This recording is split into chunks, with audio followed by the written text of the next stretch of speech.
Sir వాలంటీర్ల విషయంలో ఇప్పటికి కూడా ఒక గందరగోళమే ఉంది సార్. ఏపీలో చూసుకుంటే వాళ్ళు ఉంచాలా తీసేయాలని చెప్పేసి కొంతమంది ఉంచాలి అంటున్నారు, కొంతమంది లేదు తీసేయాలంటున్నారు. ఇప్పుడు వాళ్ళపైన ఏదో కేసు కూడా వేశారు కోర్టులో అని అంటున్నారు కదా, మరి ఏంటా కేసు? దాని ప్రభావం వాలంటీర్ల పైన ఏ విధంగా ఉంటుందంటారు?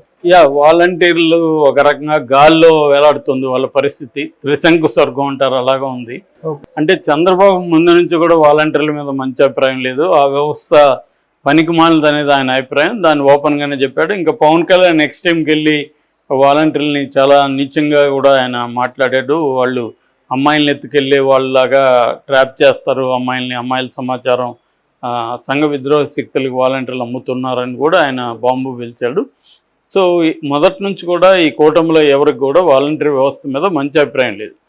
రెండవది, చంద్రబాబు ఆయన గతంలో చూసినా ఇప్పుడు చూసినా జగన్ అంటే ఆయనకు పడదు. ఇప్పుడు జగన్ పథకాలను ఏవి కానీ కంటిన్యూ చేయడు. ఆయన వాటిని మార్చేసి ఇష్టం వచ్చినట్టుగా మార్చేస్తాడు. అలాగే వాలంటీర్ వ్యవస్థను కంటిన్యూ చేస్తాడంటే ఎవరు నమ్మలేదు, కానీ వాలంటీర్లు నమ్మారో మరి తెలియదు ఆయన. అందుకని వాలంటీర్ వ్యవస్థని మనం యాంటీగా ఉంటే మనకి నెగిటివ్ వచ్చేటుందని తెలిసి ఆయన మళ్ళీ ప్లేట్ ఫిరాయించాడు. ఒక పక్క ఏమో వాలంటీర్లు నేను కంటిన్యూ చేస్తాను, వాలంటీర్ వ్యవస్థని వాళ్ళకి 10,000 ఇస్తాను, 5,000 ఏం సరిపోతాయని వాళ్ళ పట్ల కన్సర్న్ చూపిస్తున్నట్టుగా మాట్లాడాడు. రెండో వైపు నిమ్మగడ్డ రమేష్ కుమార్ లాంటి వాళ్ళతో కేసులు వేయించి వాలంటీర్లని ఆపిచ్చేశాడు. ఈ రెండు కూడా ఆయనే చేశాడు. So that is politics. పాలిటిక్స్లో ఇక్కడ చాలాసార్లు చెప్పాను, పాలిటిక్స్లో నీతి అవినీతి మోరల్స్ అనేవి ఏమి ఉండవు. గెలుపు ఓటమి, నీది సక్సెస్ఫుల్గా నీ స్ట్రాటజీ వర్కౌట్ అయిందా లేదా అనేది ఇంపార్టెంట్. కాబట్టి చంద్రబాబు అలా వేశాడంటే ఆయన అవును ఎవరైనా వేయగలిగితే వేస్తారు, అలాగే ఆయన వేశాడు. అంటే జగన్ బలాలు ఏవైతే ఉన్నాయో దాన్ని ఎలా దెబ్బ కొట్టాలని చంద్రబాబు చాలా పకడ్బందీగా ప్లాన్ వేశాడు. సక్సెస్ అయింది కూడా. ఆ తర్వాత ఎలక్షన్ ముందు వైసీపీ వాళ్ళు ఏం చేశారంటే, చంద్రబాబు నిమ్మగడ్డ రమేష్ కుమార్ ద్వారా చేయించాడు కాబట్టి వాలంటీర్లంతా కూడా కోపంగా ఉన్నారు. తమకి యాంటీగా చంద్రబాబు ఇలా చేస్తున్నాడు. దాన్ని ఉపయోగించుకొని వైసీపీ వాళ్ళు ఏం చేశారంటే, మీరు రిజైన్ చేసేయండి, రిజైన్ చేస్తే మీరు మీ ఇష్టం వచ్చినట్టు ఉండొచ్చు, మళ్ళీ మనం రాగానే మిమ్మల్ని తీసుకుంటాం, కంటిన్యూ చేస్తామని హామీ ఇచ్చారు. ఎందుకంటే వ్యవస్థను తీసుకొచ్చిందే జగన్ కాబట్టి వాలంటీర్లు కూడా చాలామంది జగన్ వైపే మొగ్గు చూపారు. 2,65,000 మంది వాలంటీర్లు ఉంటే దాంట్లో 1,03,000 మంది వరకు రిజైన్ చేసేసారు. రిజైన్ చేసి వాళ్ళు ఎంతమంది పనిచేశారు వైసీపీకి అనుకూలంగానే తెలియదు, కానీ కొంతవరకు అయితే పనిచేశారు. ఓట్లు వేయించడంలో, ముసలివాళ్ళని తీసుకెళ్ళి ఓట్లు ఇవన్నీ కూడా ఈవెనింగ్స్ చేశారని మనకి చాలామంది రివ్యూల్లో కూడా చెప్పారు. అయితే దాని తర్వాత గవర్నమెంట్ మారిపోయింది అనూహ్యంగా. ఇప్పుడు సరే రిజైన్ చేసింది 1 lakh ఉన్నారు, ఇంకా 1,60,000 రిజైన్ చేయలేదు కదా. మరి వాళ్ళు సరే మీరు వైసీపీ మాట రిజైన్ చేశారు కాబట్టి మీకు ఇవ్వనంటే ఒక అర్థం ఉంది. మిగతా 1,60,000 కన్నా ఇవ్వాలి కదా. అది కూడా ఏమీ పట్టించుకోలేదు చంద్రబాబు.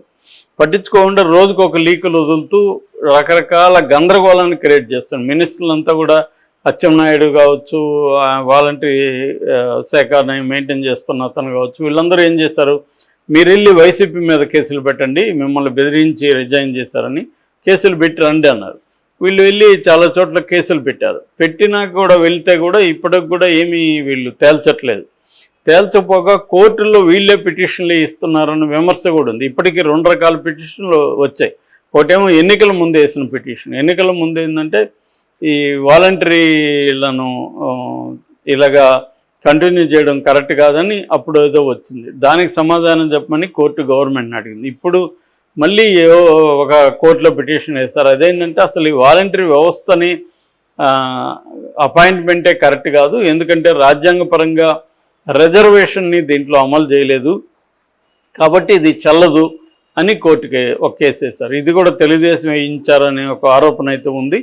సో ఏదేమైనా కోర్టు ద్వారానే వాలంటీర్ వ్యవస్థ చల్లదని చెప్పిచ్చేస్తే మనకి మట్టి అంటది కదా అనేది చంద్రబాబు ప్లాన్ ఉంటుంది అది అంటున్నారు. ఎందుకంటే ఇప్పటివరకు మామూలుగా అయితే ఇమ్మీడియట్గా వాలంటీర్లను తీసుకొని ఈ పాటికి జూలై 1కి పెన్షన్లు వాళ్ళ దగ్గర ఇప్పించాలి. కానీ వాళ్ళు లేకుండానే ఇంటి దగ్గర ఇప్పించే కార్యక్రమం చంద్రబాబు చేస్తున్నాడంటే అర్థం ఏంటి? వాలంటీర్లు అవసరం లేదనే కదా. అప్పుడు కూడా ఎలక్షన్లు అప్పుడు కూడా మాట్లాడారు కదా, వాలంటీర్లు అన్ని రాష్ట్రాల్లో ఉన్నాయా, పనులు జరగట్లేదా అనేది కూడా మాట్లాడారు. కాబట్టి ఏంటంటే చంద్రబాబు ఎన్నికల కోసం కొన్ని విషయాలు మాట్లాడాడు తప్ప అతనికి ఏమీ సీరియస్గా వాలంటరీ వ్యవస్థను కంటిన్యూ చేయాలని ఉన్నట్టుగా లేదు. ఇప్పుడు కోర్టు వాలంటరీ వ్యవస్థ అసలు ఫార్మేషనే రాంగు, ఆ ఏర్పాటే తప్పు అన్నట్టుగా కోర్టులో కేసు ఉంది. దాని మీద ఇప్పుడు ప్రభుత్వ ఒపీనియన్ తీసుకోవాలి. ప్రభుత్వం కూడా ఏం చెప్తుంది, ఇది మాకు సంబంధం లేదు, మా ప్రభుత్వం వాలంటీర్లను నియమించలేదు, కాబట్టి మేము ఇప్పుడు మీరు చెప్పినట్టుగా ఇవన్నీ కూడా ఆలోచిస్తాము, వాలంటీర్ వ్యవస్థ ఎలా ఉండాలి, అసలు ఉండాలో లేదో ఆలోచిస్తాము, ప్రజాభిప్రాయ సేకరణ జరుపుతాము అని చెప్పి కోర్టుకి తెలియజేస్తారు. వీళ్ళు తెలియజేసి ఫైనల్గా ప్రజా సేకరణ చేశాము, రిజర్వేషన్లు ఇవన్నీ పెట్టాలంటే మళ్ళీ వాళ్ళకి రెగ్యులర్గా ఎంప్లాయ్మెంట్ అవన్నీ చూసుకోవాలి, అది ఇప్పుడున్న పరిస్థితుల్లో సాధ్యం కాదు అని తేల్చేయచ్చు. ఓకే, సో ఇది పాజిబిలిటీ ఎక్కువ ఉంది. అంటే చంద్రబాబు తెలివిగా తాను ఇవ్వనని చెప్పకుండా కోర్టుల ద్వారా వాలంటరీ వ్యవస్థని కోర్టుల ద్వారా ప్రశ్నింపజేసి, సో ఇది సాధ్యం కాదు, ఇది అసలు వ్యవస్థ రాంగు, జగన్ చేసింది వాలంటీర్లను పెట్టకూడదు, జగన్ వాలంటీర్లకు అన్యాయం చేశాడు, తెలిసే చేశాడు, కోర్టుకు ఎప్పుడన్నా ఇదవుతుందని జగన్ మీద వేసేసి నెపమంతా వాలంటీర్లు మీకు నేనైతే ఇద్దామనుకున్నా, 10,000 కూడా ఇద్దామనుకున్నా, స్కిల్ డెవలప్మెంట్ చేసి మీకు ఇంట్లో కూర్చొని 40,000 సంపాదించుకునే ప్లాన్ కూడా నేను చేశాను, కానీ ఆ జగన్ చేసిన పనిమాలిన పని వల్ల నేను మీకు వెళ్ళలేకపోతున్నా, ఎందుకంటే జగన్ రాజ్యాంగ విరుద్ధంగా వ్యవహరించి మమ్మల్ని పెట్టాడు, అప్పుడే కానీ అన్నీ చూసుకుంటే ఇబ్బంది లేదు, సో ఇప్పుడు నేను అవన్నీ చేయలేను, ఎందుకంటే రాజ్యాంగం నన్ను అనుమతించదు, కాబట్టి నేను ఇవ్వలేకపోతున్నాను, కోర్టే చెప్పింది చూడండి అన్నట్టుగా రేపు పొద్దున చేతులు ఎత్తేస్తాడు అనేది ఎక్కువ మంది అంటున్నారు. అట్లాగే సచివాలయ వ్యవస్థను కూడా ఖచ్చితంగా మార్చేస్తాడు చంద్రబాబు.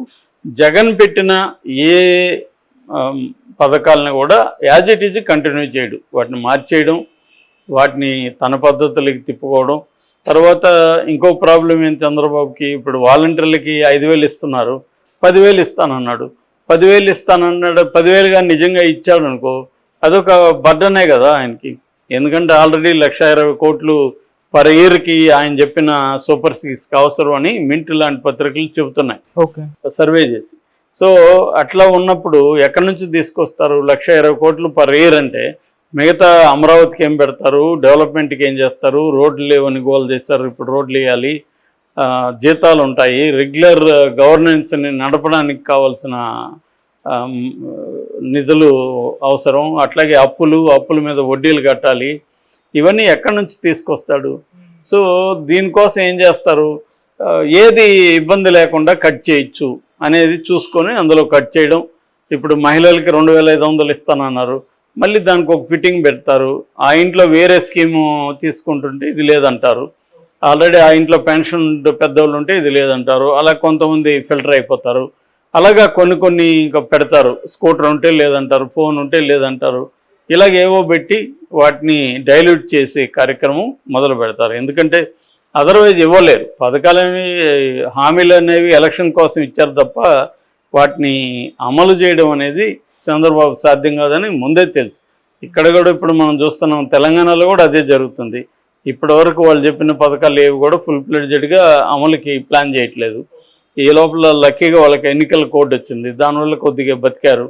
ఇప్పుడు మెల్లమెల్లగా దాన్ని ఎట్లా డైల్యూట్ చేయాలని ట్రై చేస్తున్నారు. కర్ణాటకలో ఇదే గోల్ నడుస్తుంది. వాళ్ళు చివరికి ఇంటర్నేషనల్ కన్సల్టెన్సీ సంస్థను కూడా అడుగుతున్నారు, మేము ఎట్లా ఇవ్వాలి, ఈ ఉన్న బడ్జెట్లతో ఎట్లా ఇవ్వాలి. ఎందుకంటే ఇప్పుడు మన ఆంధ్రప్రదేశ్ బడ్జెట్ 3 లక్షల కోట్లు, 1,20 కోట్లు దీనికే పోతే 3,20 కోట్లు మిగతా లాంగ్ టర్మ్ ప్లానింగ్కి ఏం పెడతారు, షార్ట్ టర్మ్లో గవర్నమెంట్ని ఎలా రన్ చేస్తారు, ఉద్యోగులకి శాలరీలు ఎలా ఇస్తారు,